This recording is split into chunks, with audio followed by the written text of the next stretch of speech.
The Marriage of Anansewa by Efua Sutherland. Act 1 Summary of the Marriage of Anansewa by Efua Sutherland.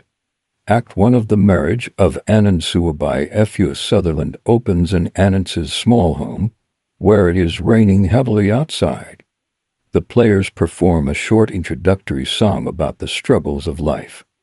This sets the mood of hardship and foreshadows the play's focus on survival and cunning.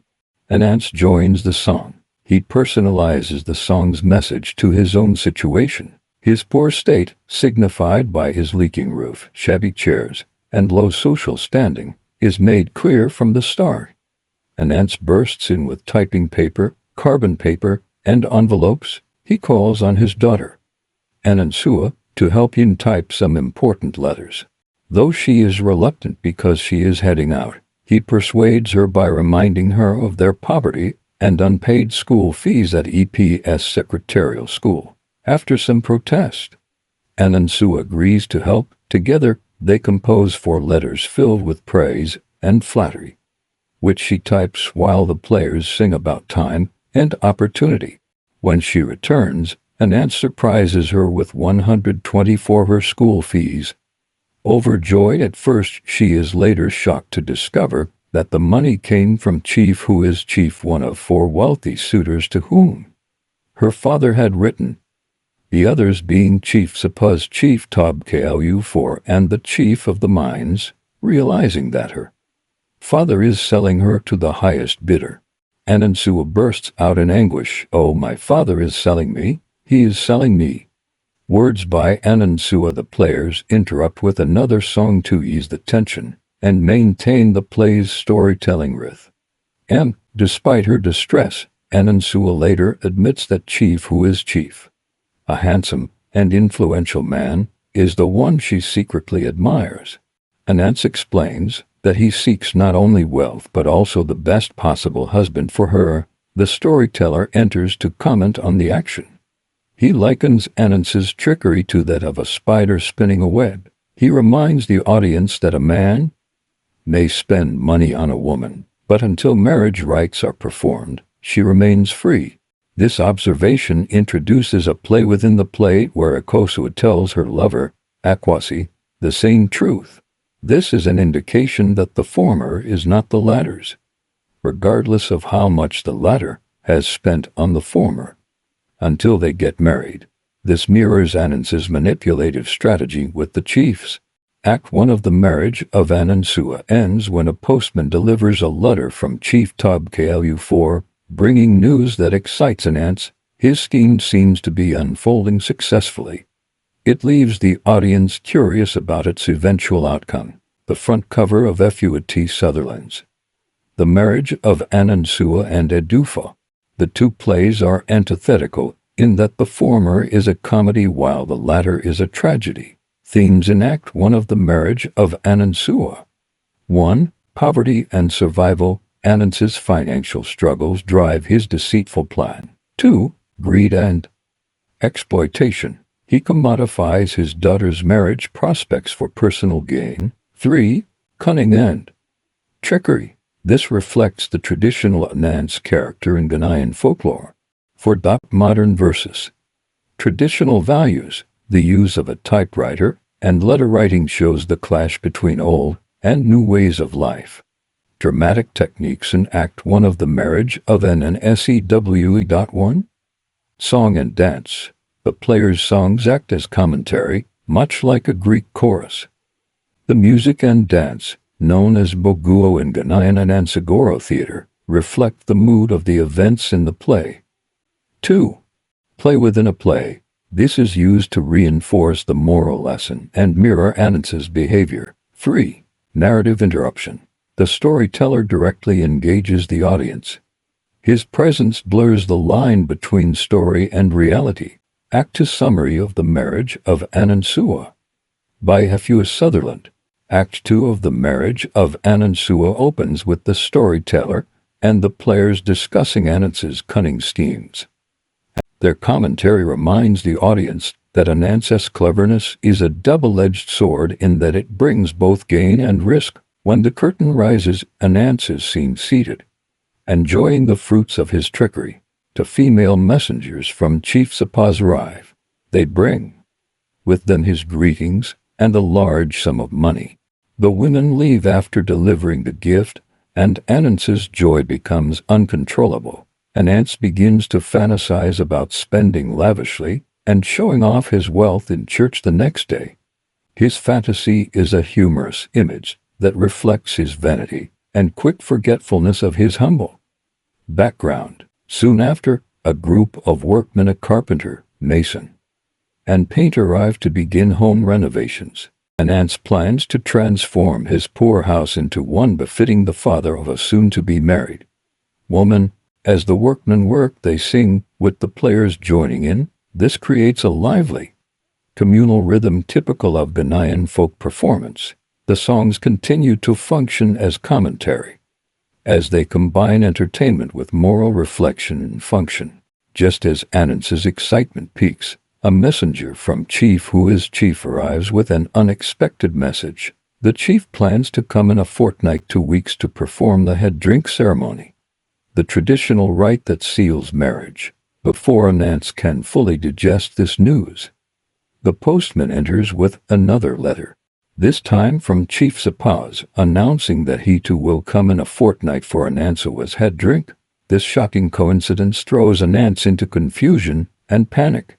His web of deception has suddenly tangled, and he begins to worry about how to handle the chief's planning to marry his daughter on the same day. Obviously trapped, Ananse resolves to consult Miss Christie, the head of the Institute for Prospective Brides. He hopes she can help prepare Anansewa for marriage and perhaps find a way out of the crisis his greed has created. Themes in Act 2 of the Marriage of Anansewa. Greed and its consequences. Ananse's deceit begins to backfire as multiple suitors make serious commitments. Deception and pretense. His attempt to juggle all for chiefs for financial gain becomes unsustainable. Poverty and social aspiration. His desire to flaunt wealth shows how social status pressures fuel his actions. Fate and comic irony. The timing of both chiefs' visits creates a comic but tense situation. Dramatic techniques in Act 2 of the Marriage of Anansewa. Chorus and songs. The players' and workers' songs provide commentary and heighten dramatic rhythm. Comic irony. The audience knows Ananse's deception will soon collapse, even as he celebrates. Dialogue and folk speech. Everyday Ghanaian expressions make the scenes relatable and humorous. Act 3 Summary of the Marriage of Anansewa by Efua Sutherland. Act 3 of the Marriage of Anansewa opens with Aya, Ananse's mother, and Efua, her sister Ananse's aunt, in conversation about Anansewa's marriage preparations. Aya recalls the memory of Ananse's late wife and expresses both affection and worry about her granddaughter's future. Aya also voices her suspicion of Miss Christie. She believes that Christie's interest in helping with Anansewa's marriage is motivated by her attraction to Ananse himself. She is leaning her ladder on my grandchild in order to climb up to my son. This early domestic scene establishes both family tension and comedic undertone. In it, there is a combination of gossip and genuine concern. The bridal purification ceremony soon begins. Girls sing praises and perform ritual acts to bless Anansewa. Aya leads the ceremony. She recounts how Anansewa was bathed early that morning with new sponge and soap and life-giving water. Efua adds nyanya leaves to the water, which is a traditional symbol of purification and protection, and places an egg before Anansewa to invite good fortune.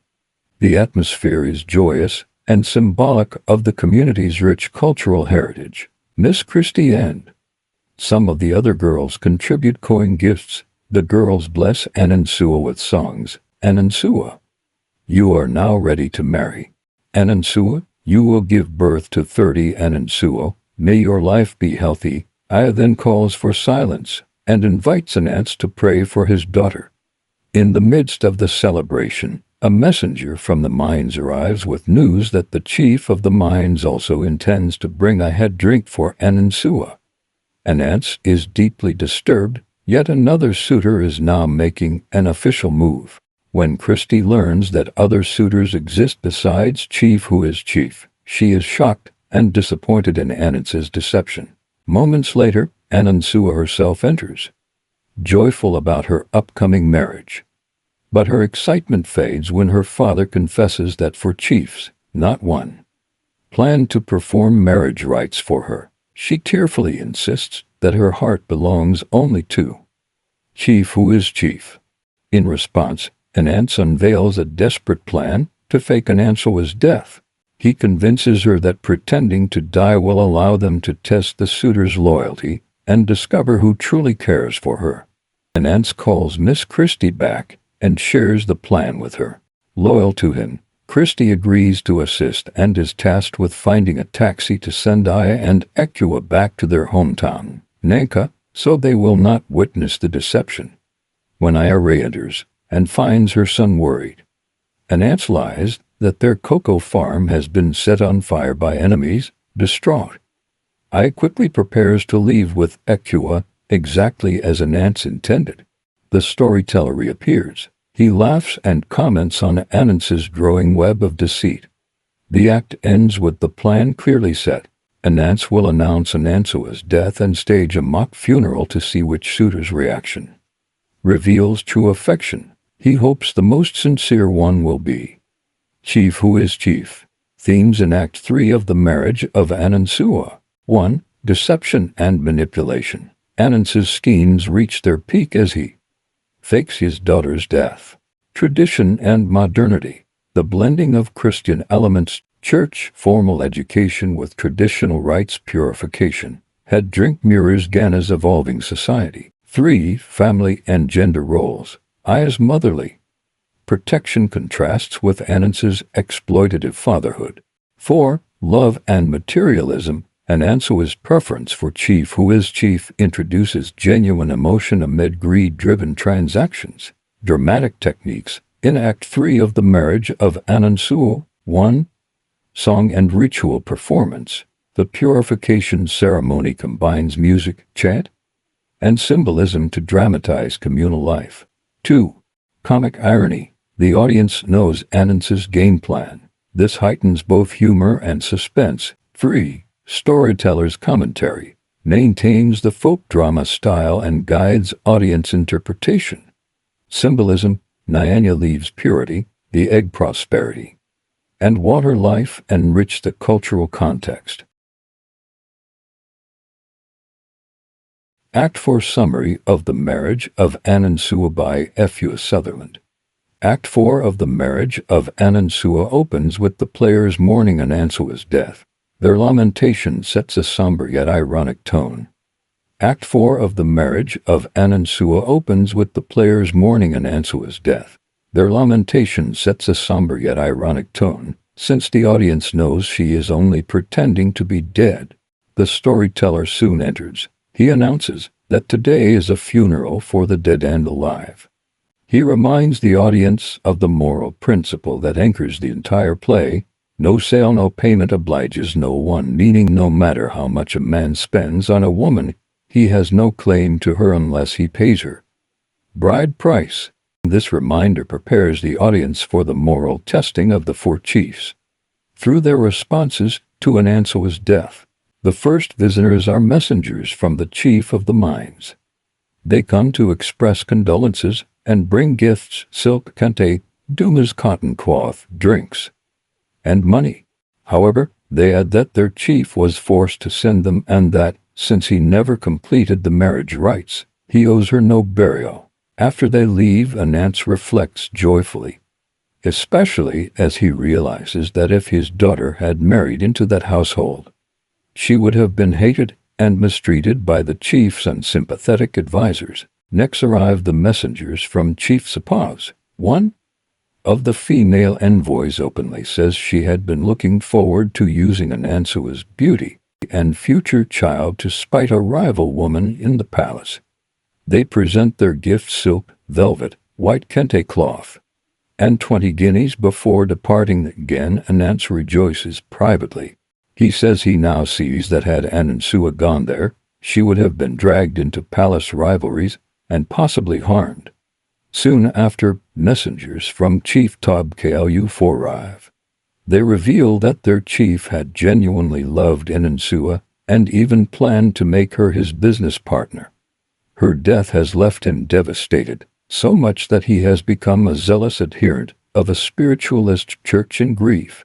Ananse is sincerely touched by this gesture and praises the chief's sincerity, though he still hopes that Chief who is chief will prove even more honorable. Finally, the long-awaited messengers of Chief who is chief appear. Their gifts far surpass those of all others: money, drinks, silk kente, velvet, brocade, dumas, white kente, and even a glass coffin. Most moving of all, they bring a wedding ring which shows that their chief intended to marry Anansewa even in death. This act of genuine love overwhelms Ananse in an emotional and comic climax. Ananse falls into a mock trance. He calls on the spirit of Anansewa to rise.